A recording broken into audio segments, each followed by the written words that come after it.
Oke. Kali ya ketika layaknya seseorang penyanyi itu, ketika kamu nyanyiin ada berapa lagu ketika punya Pak Yoni tadi hampir 11 nggak kayak itu lah, banyak. Dengan kejadian kayak gini ada perasaan takut gak sih? Kejadian viral ini ketika akhirnya Pak Yoni menuntut salah satu penyanyi yaitu Lesti. Sebelum ketemu Pak Yoni aku takut, jujur. Sebelum ketemu beliau kemarin aku sempat, wah gue nyanyi, jangankan gue lagi live di itu aja, di streaming aja, mau nyanyi apa gue takut gitu. Takutnya pas lagi nyanyi ada yang record, dimasukin ke platform mana, nanti aku yang dituntut. Adalah perasaan begitu. Tetapi setelah bertemu beliau, aku bertanya sesuai dengan aku penyanyi nih, aku mempertanyakan sebagai penyanyi, Pak bagaimana sih Pak gini? Nggak apa-apa lu nyanyi aja. Kalau memang itu ya kamu tinggal telepon aja, Pak aku boleh nggak cover lagu ini? Begitu. Sebenarnya beliau tuh cuma pengen apa ya, dianggap lah, maksudnya kan aku yang ciptain lagu nih, lu anggap kayak gue ada gitu loh maksudnya. Emang nggak gampang lo ciptain lagu, meskipun ada yang bilang ya udah lu ciptain lagu kalau nggak ada penyanyi juga nggak bakal terkenal, nggak bisa kayak gitu juga gitu. Karena nggak ada penyanyi pun, sekarang aku di sini diem kagak ada yang ngasih lagu, ya nggak bisa juga aku ciptain lagu, kan seperti itu. Jadi semua ada timbal baliknya, semua ada kayak akibat sebabnya, ada ya maksudnya. Sebenarnya cuma etika doang sih yang Pak Yoni harapin untuk kasus yang seperti ini. Aku juga bertanya banyak banget sih semalam. Sampai jam berapa? Sampai jam 2 sama beliau semalam. Aku tanyain semuanya yang pengen kutanyain. Kan aku live. Yang di netizen sih tanyain, aku tanyain ke beliau juga. Kenapa cuma Lesti doang, Pak? Kan yang lain cover. Gitu kan. Kenapa? Terus kenapa baru sekarang? Itu aku juga tanyain langsung sama beliau. Satu persatu aku pertanyaan netizen mewakili, karena kan aku juga penyanyi. Aku nggak mau dong suatu saat aku kena, meskipun nggak Pak Yoni tapi pencipta lain. Tiba-tiba aku nyanyi lagu Edan turun nih, terus tiba-tiba pencipta dari Banyuwangi nuntut gue, karena aku juga nggak mau kan. Jadi aku pun bertanya sebagai penyanyi, bukan sebagai yang berpihak dimanapun nggak. Lalu mungkin jawaban beliau seperti arahannya mereka apa? Kalau yang kenapa cuma Lesti gitu? Karena yang lainnya itu sebelum cover mereka membayar pamit, dan kan cover itu kan dapat monetize ya kalau di YouTube ya. Nah itu kan sebagian kan ada haknya pencipta. Nah itu mereka sudah melalui etika adabnya lah. Kalau mau masuk rumah orang kan permisi gitu loh, intinya begitu. Cuma kan memang masyarakat nggak ngebaca dari awal, ujung-ujungnya taunya dituntut aja, makanya emosi semua kan. Jadi publik itu salah mengartikan semua ini, jadi kayak lu mau ujung-ujungnya duit. Ya emang iya, kita kan sama-sama dapat duit. Dia dapat duit dari nyanyi, sini dapat duit dari royalti. Iya adil dong, logikanya kan begitu. Karena kebetulan suamiku juga pencipta lagu, jadi aku juga bertanya sama dia gimana sih gini-gini. Dia ngasih masukan juga. Oh, ya emang kadang kita menyepelekan hal kecil kayak udahlah kita nyanyiin aja, tapi kita nggak tahu loh pencipta lagu itu banyak yang nasibnya, mohon maaf, di bawah penyanyinya. Sampai beliau ada pencipta lagu bahkan beberapa pencipta lagu itu sebelum meninggal pun kita sampai galang dana, padahal lagunya meledak, booming, semua menyanyikan, tapi beliau sakitnya pun galang dana, terus minta sumbangan sana sini. Kenapa? Karena ketidaksejahteraan pencipta lagu. Mungkin ada hal yang kita juga harus pikirkan loh, Kak. Cuman kan nggak bisa dari aku yang bukan siapa-siapa, harus sama pencipta tuh bersatu, sama penyanyinya dirangkul. Bagaimana nih? Ada banyak, ada Ardi, ada Pami, ada apa yang menaungi gitu loh. Itu sih memang kadang masyarakat kan taunya ya udah sih nyanyiin aja. Coba kalau masyarakat itu di posisinya Pak Yoni, kamu bikin lagu nih, gak usah bikin lagu, brand aja yang lagi rame dipakai orang nggak mau kan, kalau nggak izin, seperti itu loh. Cuman memang masyarakat taunya di berita kan narasinya udah yang langsung Lesti dituntut 4M bla bla bla bla, jadi langsung emosi semua lah, dia nggak ngelihat isi dari kronologisnya seperti apa. Itu sih yang disayangkan sih. Ada seorang penyanyi itu yang tadi sama-sama sejahtera kalau bisa dibilang dapat dari royalti kah, atau itu dari Essence itu sendiri. Adab itu sendiri kali ya, yang Kak Lia sebagai orang yang memang banyak menyanyikan lagu Yoni Dores, seperti apa yang Kak Lia ini kan? Kalau waktu itu sih kan aku udah lama vakum juga ya. Ya tadi aku bilang pas Trio Macan kita menyisikan 5% buat pencipta lagu. Jadi kalau Trio Macan nyanyi nih, udah pasti lagunya itu doang nih. Mau di masyarakat, mau di Palopo, mau di Sulawesi, mau di Kalimantan, mau di Banjarmasin manapun, lagunya kan udah pasti itu dari awal pembuka ini sampai ini. Jadi kita udah tahu dapatnya ini berapa.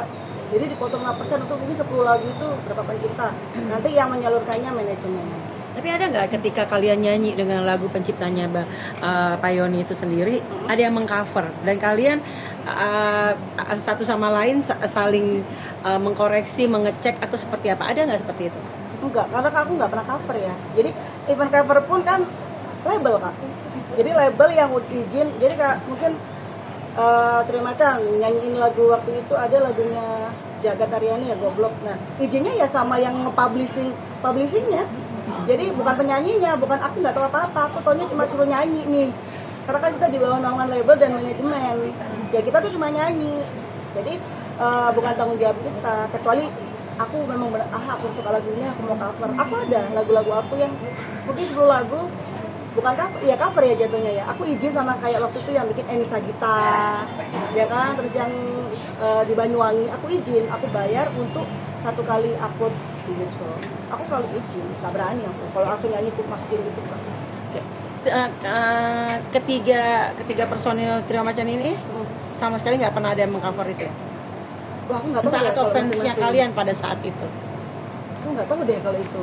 Setahu aku sih zaman dulu cover itu nggak ada loh Kak. Iya. Cover itu kan baru-baru ini aja kan. Maksudnya 3-4 tahun ini kan cover itu. Kalau maksudnya kalau zamannya kita dulu lagu ini sudah dinyanyikan kayak SMS itu ternyata sudah lagunya Ria Amelia kan. Lah sekarang kalau zaman sekarang mungkin dibilang Trio Macan ini covernya Ria Amelia karena kan yang pertama Ria Amelia. Ya tapi kalau sekarang, kalau dulu kan kita tahunya lagu itu ya lagunya Trio Macan karena manajemen bilangnya label ini lagu perdana kalian, album perdana kalian. Ya kita nggak tahu kalau ternyata itu sudah dinyanyikan orang lain. Kalau boleh tahu, kalau lagu SMS itu kan bukan lagunya Bang Yoni kan, bukan Bukan. ciptanya kan. Nah, kalau boleh tahu dari sekian banyaknya lagu yang beliau kasih ke kalian ketika pada saat di Trio Macan, yang meledak lagu apa? Yang lagunya Pak Yoni, Ya, kalau dibilang meledak banget ya enggak, tapi ada di lagu Sure itu sama Bulu Bertemu. apakah? Boleh Sure. tahu? Sure dan Bulu Bertemu Bulu banyak sih tapi apa aja ya. Karena kan lagunya kadang-kadang ditulisnya Yoni Dores garis miring siapa gitu kan. Jadi ini lagu saya nyanyiin sama lagunya tuh Dasar Pembohong. Pacarku yang ganteng ternyata tukang bohong. Jadi memang karena waktu itu tuh promonya memang yang awal aja yang banyak dipromoin. Zaman dulu kan gitu kan 10 lagu nih. Tapi yang andalannya apa? SMS ya itu yang dipromoin. Jadi satu album itu satu yang memang dinaikin. Gitu sih. Jadi saya ada pertanyaan lagi. Tapi Kak, mungkin selama ini yang kamu berjalan nih Kak, ada nggak sih mungkin dari luar mencoba untuk mengcover lagu kamu? Mungkin hal yang sama nih yang sekarang dialami oleh artis ini gitu. Ada nggak sih Kak? Mengcover. Iya, mengcover lagu kamu. Aku boleh ngasih pendapat nggak sih yang masalah tentang Lesti ini? Ya. Maksudnya ini tuh beda. Lesti itu aku nih kalau melihat dari permasalahannya dia itu mungkin pas lagi nyanyi aku nggak lihat nih mana kan katanya ditunjukin Pak ini banyak banget ya buktinya. Cuman aku nggak tahu ini Dede Lesti yang milih pemilihan lagunya tuh dia sendiri atau dari penyelenggara. Kan memang belum bertemu soalnya sama Pak Yoni. Kalau untuk mengcover kan harusnya bukan Lestinya dong, harusnya dari pihak manajemen kan dia pasti punya tim untuk ngurusin YouTube, tim untuk ngurusin ini. Jadi kan bukan ke Lestinya. Harusnya karena kan dia taunya cuma nyanyi. Jadi ada timnya yang harusnya kalau emang cover ya timnya harus izin ke publishing. Kalau nggak izin ya memang salah di sini. Masalahnya kan harus tahu dulu nih dia udah izin belum. Ya meskipun lagu udah dari tahun jebot, Ida Laila pun kalau mau direcycle kan memang harus izin. Masalahnya ini kita harus yang kita tanyakan. Aku rasa sih Lesti mungkin juga nggak tahu. Taunya nyanyi ini deh, oke nyanyiin. Setahu aku mungkin ya, mungkin dia nggak tahu kalau jadi timnya sih menurut aku, tim atau manajemen atau mungkin penyelenggaranya atau yang upload mungkin dia nyanyi di panggung di video dia upload dan menghasilkan lo nggak boleh kan pelanggaran juga kan gitu. Jadi kalau untuk cover sih semua orang bebas asal izin itu aja. Menyayangkan nggak sih Kak hal ini jadi akhirnya sekarang jadi booming apalagi Iya, jadi disangkut nama Pak Yoni Dores sendiri begitu ya Kak. Karena kan sebelumnya belum ada nih yang hal seperti ini gitu kan, yang seperti Kak Yoni Dores sendiri. Ini mungkin menyayangkan nggak sih Kak hal ini? Iyalah, ini kemarin aku dengar senior juga kan yang menyalahkan kayak Pak Yoni kayak gini, maksudnya ya jadi kita malas deh nyanyiin lagunya. Aku sekelas senior pun harus mencari tahu dulu lah, maksudnya jangan malah menambah kisru dengan opini-opini yang menyudutkan, karena kan kita penyanyi gitu, kita butuh pencipta lagu juga gitu, pencipta lagu butuh penyanyi ya, yang harus berkesinambungan kan. Jadi apalagi yang udah punya power, mungkin yang punya power senior-senior tuh setidaknya harus tahu duduk permasalahannya seperti apa biar nggak makin panas gitu loh. Ini kan bisa diredam, ketemu sama Dede Lestinya, misalnya Pak Yoni bisa ketemu sama Dede Lestinya, iya Pak saya yang nyanyiin tapi tim yang menyarankan atau apa segala macam, sebenarnya itu lebih enak karena beliau sudah ke rumahnya 3 kali tapi tidak nggak ditanggepin kan, nggak ketemu. Jadi mungkin ini wujud dari kecewanya Pak Yoni, karena kemarin aku bilang kan nggak mungkin ujuk-ujuk Pak Yoni ini ngelaporin, pasti dia sudah menempuh jalur-jalur yang lain gitu. Ternyata aku tanyain bener kan, udah saya sudah ke rumahnya, saya sudah bertanya sudah apa, tapi tidak ada jawaban, saya sudah somasi nggak ada tanggapan. Karena kan aku juga penyanyi kan, takut lah mau nyanyi apa nanti tiba-tiba, karena semua lagu kan yang lagi viral yang kita nyanyikan, ya kan. Nggak, jadi